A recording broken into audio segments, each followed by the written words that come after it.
تم سب بچے بیٹھے ہو، والدین کو اپنی جنت بنا لو، ماں باپ کو اپنی جنت بنا لو، ان کی دعا لے لو۔ میرے نبی نے فرمایا کاش میری ماں زندہ ہوتی۔ ماں کا خاص طور پر منشن کیا، میری ماں کیوں کہ باپ کو تو دیکھا ہی نہیں، اور ماں کو دیکھا ہے 6 سال۔ میری ماں زندہ ہوتی اور میں عشاء کی نماز کے مصلی پہ کھڑا ہوتا اور میرے گھر سے میری ماں کہتی محمد، تو میں ماں کے لیے نماز توڑ دیتا۔ میرا نبی کہہ رہا ہے۔ اور جب آپ حج پہ تشریف لے گئے اور ابوا کے میدان سے گزرے جہاں میرے نبی کی والدہ کا انتقال ہوا تھا، اس بات کو 57 سال گزر چکے ہیں۔ 6 برس کی عمر میں مدینہ سے نکلے 3 افراد، میرے نبی کی ماں، میرے نبی کے والد کی باندی ام ایمن، وہ بھی ماں ہیں، انہوں نے بھی دودھ پلایا تھا میرے نبی کو۔ 2 مائیں ہیں، ایک دودھ پلانے والی، ایک پیدا کرنے والی، اور ایک میرے نبی ہیں۔ جب ابوا کے پہاڑوں میں پہنچے تو اچانک ہارٹ اٹیک سے حضرت آمنہ 25 سال کی عمر میں انتقال فرما گئیں، اور میرے نبی نے اتنا اس کا غم لیا۔ 6 سال کا بچہ، میں سن 2000 میں وہاں گیا تھا، میرے آنسوں نہیں رکنے کو آ رہے تھے کہ کہاں میرے نبی کی ماں کو اللہ نے اٹھایا، نہ کوئی آسرا، نہ کوئی سہارا، نہ کوئی رشتہ، نہ کوئی جھولی، نہ کوئی چھاؤں، ایسے تنہا یتیم کر دی۔ جب ان کو پتھروں میں دبا کے نیچے اترے، ام ایمن کو سے ہاتھ چھڑا کر بھاگے اور اوپر پہاڑی پہ چڑھ گئے۔ جب ام ایمن پیچھے گئیں تو ام ایمن نے کیا دیکھا کہ ابوا کے پہاڑ بھی رو رہے ہوں گے، آپ ماں کی قبر کو چمٹ کے ایسے اوپر لیٹے ہوئے تھے، قبر کو پکڑا ہوا تھا، اوپر لیٹے ہوئے تھے۔ جب ام ایمن قریب آئیں تو سنا آپ کہہ رہے تھے اماں جی، آپ کو تو پتہ تھا آپ کے سوا میرا کوئی نہ تھا، آپ مجھے چھوڑ کے کہاں چلی گئی، کیوں چلی گئی؟ 6 سال کا بچہ پہلی موت دیکھ رہا ہے تو ان کو سمجھ میں نہیں آ رہا کہ میری ماں کے ساتھ ہوا کیا ہے۔ ام ایمن نے اٹھانا چاہا، آپ نے اٹھنے سے انکار کر دیا۔ اس صدمے کو سینے میں لیے ہوئے 57 سال کے بعد، 7ویں دن بندہ رو نہیں سکتا، رونا ہی چاہے تو رونا نہیں آمدا، 57 سال کے بعد آپ اس وادی سے گزرے، آپ نے اونٹنی کو ماں کی قبر کی طرف موڑ دیا، اور ان پلرز کو 3 گنا کرو تو وہ پہاڑ بنتا ہے، چھوٹی پہاڑی تھی۔ اونٹنی کو نیچے بٹھایا، اوپر پہاڑ پر گئے، اور یہ مجھے دیکھو، یوں آپ نے گھٹنے کھڑے کیے ماں کی قبر کے سرانے، اور یہ ہاتھ یہاں رکھے، اور پھر سر دیا اپنے گھٹنوں میں یوں، پھر رونا شروع کیا۔ اتنا روئے، اپریل کا مہینہ تھا، دھوپ سر پہ پڑ رہی تھی، ہم تو ٹھنڈی دھوپ میں بیٹھے ہیں، شدید دھوپ میں بیٹھے تھے، اور اس کنڈیشن میں یہ بچوں کا سٹائل ہوتا ہے، جب لمبا رونا ہو تو وہ یوں بیٹھتے ہیں سر اندر دے کر۔ اتنا روئے کہ آپ کی داڑھی ساری آنسوں سے بھر گئی، سینہ تر ہو گیا، احرام تر ہو گیا، اور کئی گھنٹے بیٹھ کے روتے رہے۔ 2 جہان کے سردار ہو کر تمنا کر رہے ہیں کاش اماں تو زندہ ہوتی، تو مجھے کہتی محمد میں تیرے لیے نماز توڑ دیتا۔ اور میرے نبی نے، یہ بچیاں غور سے سنو، میرے نبی سے پوچھا گیا یا رسول اللہ قیامت کب آئے گی؟ آپ نے فرمایا یہ تو اللہ کو پتہ ہے۔ نے کہا یا رسول اللہ کوئی نشانی بتا دیں، تو آپ نے فرمایا جب بچیاں ماؤں کو ذلیل کریں گی تو قیامت آ جائے۔ جب بیٹیاں ماؤں کے ساتھ بدتمیزی کریں گی اور ماؤں کو ذلیل کریں گی تو قیامت آ جائے گی۔ ایک ماں بیٹی کو میں بھول نہیں سکتا، ماں کے موٹے موٹے آنسو گر رہے تھے، اور بیٹی ماں سے کہہ رہی تھی بھوک نہیں، ہماری اپنی پنجابی زبان، بھوک نہیں، اوئے ہوئے ہوئے ہوئے، یہ تو ہم نوکر کو کہتے ہوئے ڈرتے ہیں، وہ ماں سے کہہ رہی تھی بھوک نہیں، یعنی بکواس نہ کر، رو آگے چپ، صرف آنسو اس کے گر رہے تھے ایسا۔ شاید وہ یاد کر رہی تھی کہ 9 مہینے کیسے اس کو میں نے پیٹ میں پالا، جنتے ہوئے کتنی تکلیفوں سے گزری، اور اس کو دودھ پلاتے ہوئے کتنی راتیں میں نے کاٹ کاٹ کے گزاریں، اور اس کے پیشاب دھوتے ہوئے کتنی دفعہ میں سردی میں ٹھٹھری، اور آج یہ مجھے کہہ رہی ہے بھوک نہیں۔ اس لیے میرے نبی نے فرمایا جس نے ماں باپ کو دکھ دیا، سنو غور سے بچوں سارے سنو، جس نے ماں باپ کو دکھ دیا اس پہ اللہ کی لعنت، اس پہ فرشتوں کی لعنت، اس پہ زمین آسمان کی لعنت، نہ ان کی نماز قبول ہے، نہ روزہ قبول ہے، نہ صدقہ قبول ہے۔ میرے نبی کی زندگی کا دوسرا روپ حقوق العباد، نماز حقوق اللہ میں آ جاتی ہے، میں حقوق العباد کی تھوڑی سی وضاحت کر رہا ہوں۔ ماں باپ زندہ ہیں تو دعا لے لو۔ والدین سے کہتا ہوں بچوں کو عزت دو، جہاں اولاد ماں باپ کے حقوق ہیں وہاں اولاد کے حقوق ہیں، اولاد کو عزت دو، اولاد کو عزت دو، اولاد کو عزت دو۔ بہت سی اولاد کی نافرمانی کا ذریعہ ماں باپ بن رہے ہیں، سختی کر کے، زبردستی کر کے اور ٹھونس کر چیزیں، نوکروں کی طرح سلوک کر کے۔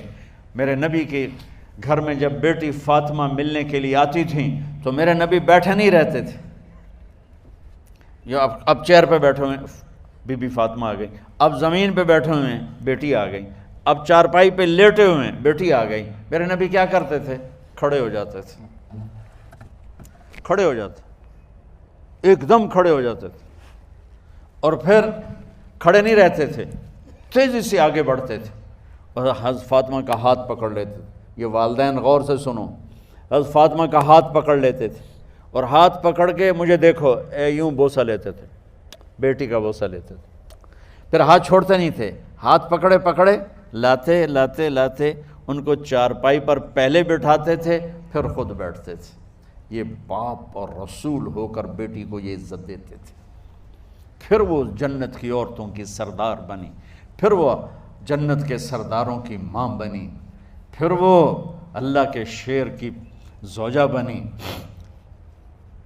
تو والدین سے کہتا ہوں کہ اپنے بچوں کو عزت دو، عزت دو، عزت دو، عزت دو۔ پھر آپ سے زندگی کے بڑے فیصلے ہیں شادی۔ اب لوگ اکٹھے پڑھتے ہو لڑکے لڑکیاں، اپنی شادی کے فیصلے خود نہ کرو، اپنے ماں باپ کے حوالے کرو۔ اس میں شرافت بھی ہے، اس میں برکت بھی ہے، اس میں رحمت بھی ہے، اور اس میں والدین کی دعائیں بھی ہیں۔ کورٹ میرج کو ہوا نہ دو، boy friend girl friend culture ہمارا نہیں ہے۔ میرے نبی کے طریقے میں مرد اور عورت کا صرف نکاح سے تعلق ہے، اس کے علاوہ سب جہنم کی آگ ہے۔ اور والدین سے کہتا ہوں کہ اپنے بچوں سے پوچھ کے رشتے کرو، زبردستی مت کرو۔ میرا معاشرہ بہت سنگین قسم کے جرم کا شکار ہے، بچوں پہ مسلط کر دیتے ہیں، ایتھے ہی کرنی ہے، جٹائیں چی کرنی ہے، بٹائیں چی کرنی ہے، پتہ نہیں آئے کتوں جٹ بٹ۔ چلو تم ناراض نہ ہو، راجپوتیں چی کرنی، میں راجپوت ہوں، میں اپنی قوم کو بھی رگڑ دیتا ہوں، راجپوتیں چی کرنی، اگاں کرنی ہی کوئی نہیں۔ یہ ظلم و ستم اولاد پہ مت کرو، اپنی بچی سے پوچھو، اگر بیٹی ہاں کرے تو پھر قدم اٹھاؤ، اگر بیٹی کہہ دے میں نہیں کرنا چاہتی تو وہ نافرمان نہیں ہے۔ اللہ کے واسطے میری سنو، صرف تم نہیں سن رہے ہو، اس کیمرے سے لاکھوں کروڑوں لوگ سن رہے ہیں۔ اگر بیٹا یوں کہہ دے کہ ابا میں نے یہاں شادی نہیں کرنی، میرا جی نہیں چاہتا ہے، تو وہ بیٹا نافرمان نہیں ہے، فرما بردار ہے، اس نے شریعت کا حق استعمال کیا ہے۔ اب ایسا ظلم مت کرو کہ نہیں اتھے ہی کرنی ہے، اتھے گھروں نکل جا۔ زندگی تم نے تو نہیں گزارنی، زندگی تو بچے نے گزارنی، میں قربان جاؤں۔ ایک حدیث سنو پہلے، پھر اگلی بات سناتا ہوں۔ ما تزوجت وما زوجت الا بوحی من السماء نزل به جبریل۔ لوگو سنو، میں نے جہاں شادی کی، میں نے جہاں بیٹی کی شادی کی، پہلے آسمان سے جبریل فرشتہ اللہ کا حکم لے کر آیا، پھر میں نے قدم اٹھایا۔ سمجھ گئے میری یہ بات سمجھ گئے سارے؟ اب اگلی سنو۔ حضرت علی فاطمہ کا رشتہ لینے آ گئے اور جبریل ان سے پہلے آ گیا کہ یا رسول اللہ فاطمہ علی کے لیے ہے۔ باپ محمد مصطفیٰ جیسا ہے، رشتہ مانگنے والا علی جیسا ہے، اور بیٹی فاطمہ جیسی ہے۔ اور آپ پوچھتے ہیں علی کیسے آئے؟ وہ شرم کی وجہ سے کچھ کہہ نہ سکے، چپ۔ آپ کو تو پتہ تھا، آپ نے فرمایا فاطمہ کے رشتے کے لیے آئے ہو؟ کہا جی۔ تو جبریل تنال بیٹھا ہوا ہے کہ یا رسول اللہ اتھے ہی کرنا ہے۔ آپ نے ہاں نہیں کی، آپ نے کہا انشاءاللہ، اور یہ کہہ کر اٹھ گئے۔ انشاءاللہ نبی کا ہاں ہی ہوتا ہے، لیکن جبریل کے آنے کے باوجود اور اللہ کے کہنے کے باوجود میرے نبی کو بھی پتہ ہے کہ یہ رشتہ یہاں کاتب تقدیر نے لکھ دیا ہے، لیکن امت کو سبق سکھانے کے لیے آپ گھر تشریف لے گئے۔ بیٹی فاطمہ کہ جی یا رسول اللہ، کہا علی کا رشتہ آیا ہے، میں ہاں کر دوں؟ سبحان اللہ۔ میں اپنے دیہاتی بچیوں پہ مجھے رونا آ گیا کہ جنہیں پتہ ہی نہیں ہوتا سانو کہیں دے نال بندے پہ جانور ہے یا انسان ہے۔ علی جیسا داماد، چلو علی کو چھوڑو، فاطمہ کو چھوڑو، جبریل آیا بیٹھا ہے، جبریل آیا بیٹھا ہے۔ اس کے بعد فاطمہ سے پوچھنے کی کیا بات ہے؟ جبریل آ کر کہہ رہا یا رسول اللہ، اللہ کہہ رہا ہے فاطمہ علی کے لیے ہے اور علی فاطمہ کے لیے ہے، اور پھر آپ کہتے ہیں بیٹی فاطمہ ہاں کر دو۔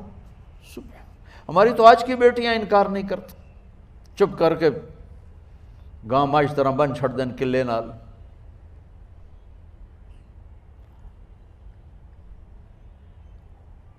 کوئی ان کے اندر کے جذبات کو سننے والا کوئی نہیں ہوتا، اپنی انانیت پر یہ فیصلے کرتے ہیں، اور میرا نبی کہہ رہا ہے بیٹی ہاں کر دو۔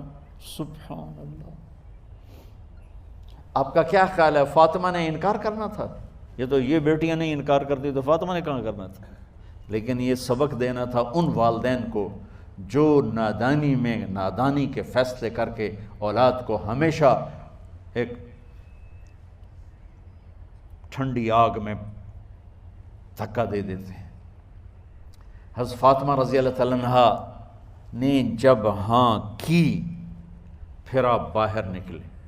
اچھا مزے کا واقعہ ہو، حضرت علی اٹھ کے باہر نکلے تو صحابہ باہر کھڑے انتظار کر رہے تھے کہ کیا ہوا۔ حضرت علی کو بھیجنے والے تھے عبد الرحمن بن عوف۔ پہلے ابو بکر گئے تو آپ نے انکار کر دیا، عمر گئے رشتہ مانگا، آپ نے انکار کر دیا۔